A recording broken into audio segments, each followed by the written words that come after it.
Asia cup 2025 সালে super 4-এ আজ ইতিহাস লিখল বাংলাদেশ। ভারতকে চাপে ফেলে ইতিহাসে টাইগারদের পেসারদের একের পর এক ছিটকে দিচ্ছে ভারতের তারকাদের ব্যাটারদের। দুবাই আজ মুখোমুখি এশিয়া কাপের সবচেয়ে প্রতিকৃতির লড়াই আজ। ভারত বনাম বাংলাদেশ টস জিতে বেছে নিয়েছেন ফিল্ডিং আর শুরু করেছেন আগুন জড়ানো টাইগার বোলাররা। ভারত হয়ে ওপেনিংয়ে নেমেছে ঝড় তুলেছেন অভিষেক শর্মা।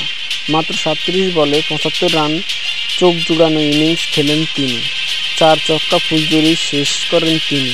কিন্তু দুর্ভাগ্য বিষয় হচ্ছে একে চমকপ্রদের পর রান আউট হয়ে ফেরেন তিনি। কিন্তু ভারতীয় সমর্থকদের স্বপ্নে যেন জল ঢেলে দেন মুস্তাফিজুর রহমান। দ্রুত প্রিমিয়ার সিলনে সূর্যকুমার যাদবকে 1 উইকেটের মধ্যে দিয়ে মুস্তাফিজ ছুঁয়ে ফেলেছেন এক ঐতিহাসিক মাইলফলক। 20টি আন্তর্জাতিক ক্রিকেটে 150 উইকেট। একসময় ভারত ছিল দাপটায় এগিয়ে যেত, কিন্তু বাংলাদেশ পেসার আক্রমণ বদলে দেয় ম্যাচের পুরো চেহারা।